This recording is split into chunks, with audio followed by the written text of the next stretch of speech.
ایک تباہ کن منظر۔ یہ خاص طور پر 19 اگست کو جو ہوا اس کی ایک تصویر پیش کرتی ہے۔ شہر 1 بجے بارش شروع ہوئی اور رات گئے تک چلتی رہی بغیر کسی وقفے کے۔ جی ہاں۔ اور شہر کے کئی علاقے مطلب ناظم آباد، شہرائے فیصل، کورنگی، ڈیفنس، یہ سب پانی میں ڈوب گئے۔ بالکل، سڑکیں تالاب بن گئیں، گاڑیاں پھنس گئیں۔ یہ تو بہت وغیرہ کا مزید کوئی ذکر نہیں ہے، فوکس سیدھا زمین پر جو ہوا اس پر ہے۔ جی، وہ یہ کہ کراچی میں شدید بارش کے بعد ایسا ہونا یہ کوئی انوکھی بات نہیں۔ اچھا، مطلب یہ بار بار ہوتا ہے؟ بالکل، تقریباً ایک معمول سا بن گیا ہے۔ یہ اس واقعے کو ایک بڑے مسئلے کے طور پر دیکھ رہی ہے۔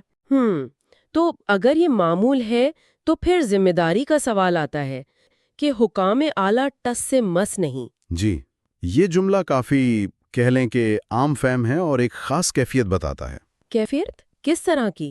مطلب یہ کہ شاید عوامی سطح پر یہ تاثر ہے کہ کوئی توجہ نہیں دی جاتی، لیکن یہ احساس ضرور بیان کرتی ہے۔ صحیح، یہ ایک طرح سے عوامی مایوسی ہے شاید۔ ہاں، لگتا تو یہی ہے، جیسے لوگ اب شاید امید بھی نہیں رکھتے کہ کچھ بہتر ہوگا۔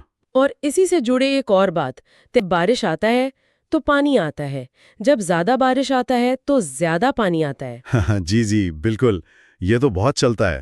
سادہ سا جملہ ہے لیکن اس کے پیچھے جو بے بسی ہے نا، کہ بس پانی آئے گا ہی آئے گا، کچھ ہو نہیں سکتا۔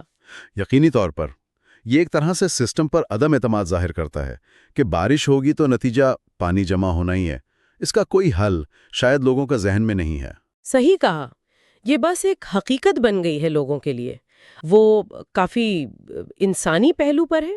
جی، وہ دعا اور گزارش والا حصہ۔ ہاں، خاص طور پر کچے مکانوں اور جھگیوں میں رہنے والوں کے لیے رحم کی اپیل یہ یاد دلاتا ہے کہ سب سے زیادہ مشکل میں کون ہوتا ہے۔ بالکل، یہ صرف ایک رپورٹ نہیں رہتی، پھر یہ ان لوگوں کی تکلیف بیان کرتی ہے جو سب سے غیر محفوظ ہیں، اور وہ خواہش کہ بارش رک جائے کیونکہ لوگ مزید پانی برداشت نہیں کر سکتے۔ جی، یہ ایک فوری جذباتی پکار ہے۔ جی، اس میں ایک بے بسی اور مدد کی فوری ضرورت بہت واضح ہے۔ تو خلاصہ کریں اگر اس تحریر کا، یہ کراچی میں شدید بارش کے فوری تباطن اثرات دکھاتی ہے، جی، متاثرہ علاقوں کا بتاتی ہے، اس مسئلے کے بار بار ہونے پر زور دیتی ہے، صحیح، مبینہ انتظامی عدم توجہ کا اشارہ کرتی ہے، عوامی مایوسی کو اس مشہور جملے سے جوڑتی ہے، بالکل، اور آخر میں کمزور طبقے کی مشکلات اور ان کی پکار کو سامنے لاتی ہے۔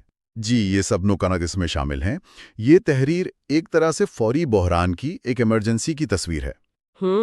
لیکن دیکھیں، اس سے ایک بڑا سوال پیدا ہوتا ہے، اگر یہ صورتحال جیسا کہ تحریر کہہ رہی ہے واقعی بار بار ہوتی ہے، ایک معمول ہے، تو پھر یہ کراچی کے شہری انفراسٹرکچر، اس کے نکاسی آب کے نظام اور مجموعی طور پر موسمیاتی تبدیلیوں کے لیے شہر کی تیاری پر کیا سوال نہیں اٹھاتی؟ بالکل، تحریر خود تو شاید ٹیکنیکل جواب نہیں دیتی۔ نہیں، وہ تو فوری منظر کشی کر رہی ہے، لیکن یہ سوالات پڑھنے والے کے ذہن میں ضرور چھوڑ جاتی ہے کہ کیا شہر اس طرح کے واقعات کے لیے تیار ہے یا ہر بار یہی صورتحال ہوگی؟